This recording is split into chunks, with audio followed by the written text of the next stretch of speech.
નમસ્કાર મિત્રો, આજે તારીખ 9/5/2026 શનિવાર આજના મંગળકારી દિવસની શરૂઆત અમે કષ્ટભંજન હનુમાનજીના દિવ્ય દર્શન સાથે કરી રહ્યા છીએ. બજરંગબલીના આશીર્વાદ લઈને આજે અમે એક વિશેષ સેવા કાર્ય તરફ આગળ વધી રહ્યા છીએ. આજે સંવત 2082 વૈશાખ વદ સાતમના આ પવિત્ર દિવસે અમારા આદરણીય સોની પીતાંબરભાઈ ગોવિંદજીની 44મી માસિક પુણ્યતિથિ છે. તેમની યાદમાં અને તેમના આત્માની શાંતિ અર્થે આજે જીવદયાના કાર્યોનું આયોજન કરવામાં આવ્યું છે. પક્ષીઓને ચણ. આ અબોલ પક્ષીઓના કલરવમાં અમે તેમની હાજરીનો અનુભવ કરીએ છીએ. શ્વાનોને બિસ્કિટ. વફાદાર જીવોની તૃપ્તિમાં જ સાચો સંતોષ છે. ગાયને ખોળ. ગૌમાતાની સેવા એ જ સૌથી મોટું પુણ્ય છે. આ શનિવાર અને પુણ્યતિથિનો સંયોગ અમારા માટે સેવાનો અવસર લાવ્યો છે. હનુમાનજી સૌનું કલ્યાણ કરે અને દિવંગત આત્માને શાંતિ આપે તેવી પ્રાર્થના.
એક એક દાણામાં અમારો શ્રદ્ધાનો ભાવ છુપાયેલો છે.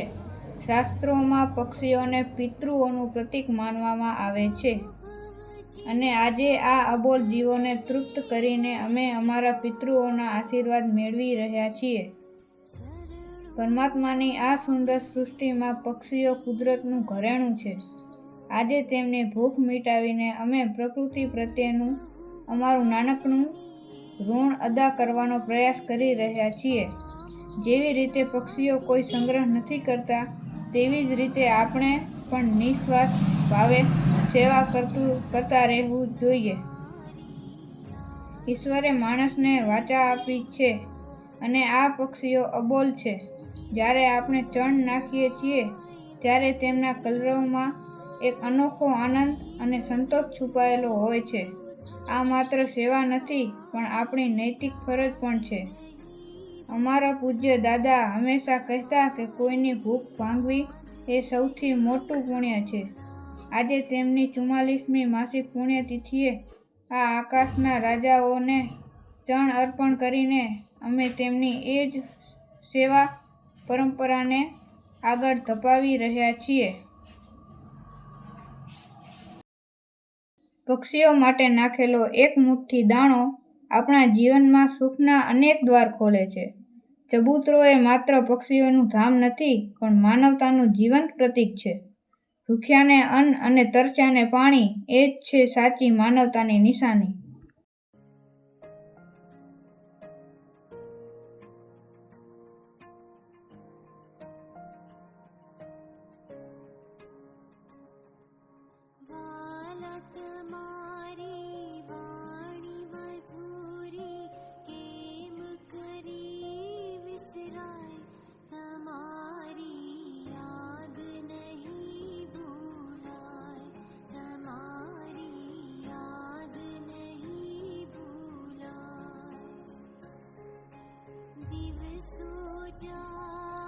શ્વાન એ દુનિયાનું સૌથી વફાદાર પ્રાણી છે. ઈશ્વરના આ અબોલ જીવની સેવા કરવી એ માનવતાનું ઉત્તમ ઉદાહરણ છે.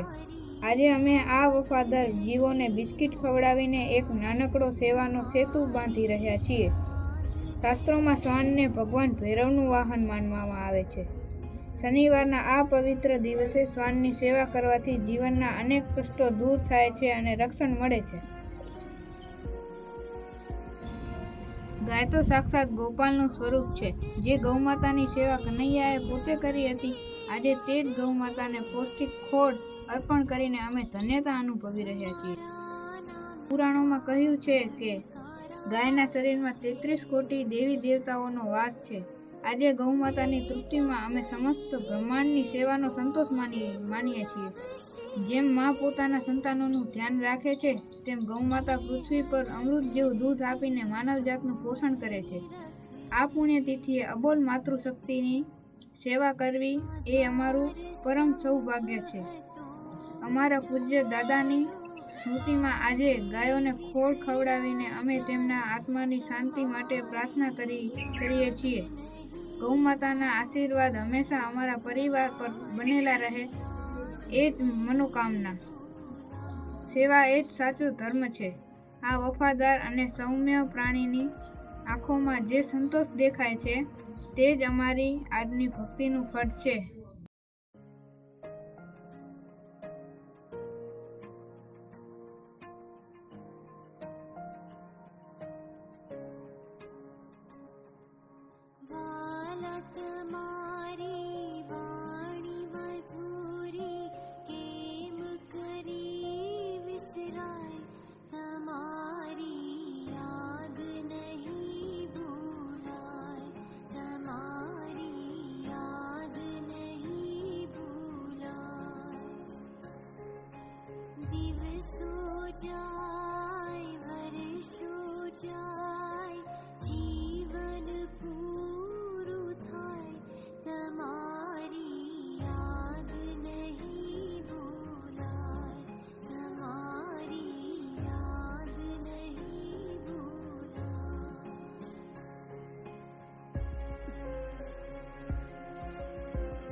માણસ ભૂલી જાય પણ શ્વાન ક્યારેય ઉપકાર ભૂલતું નથી.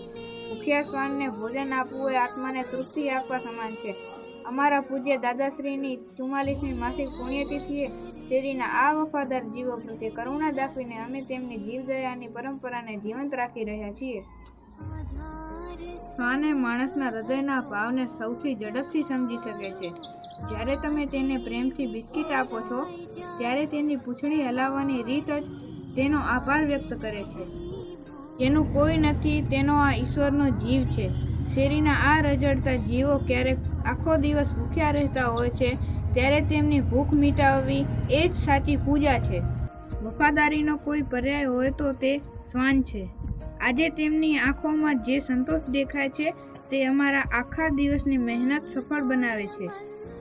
ઈશ્વરની તમામ કૃતિઓમાં શ્વાન એક એવું પ્રાણી છે જે પોતાના માલિકને પોતાના કરતાં પણ વધુ પ્રેમ કરે છે. તે આપણી ભાષા નથી સમજતો પણ આપણા ભાવને બહુ સારી રીતે સમજે છે. આજે જ્યારે અમે તેમને આહાર આપી રહ્યા છીએ ત્યારે તેમના હૃદયમાંથી નીકળતી દુઆઓ અમારા પરિવાર માટે રક્ષણ કવચ બનશે.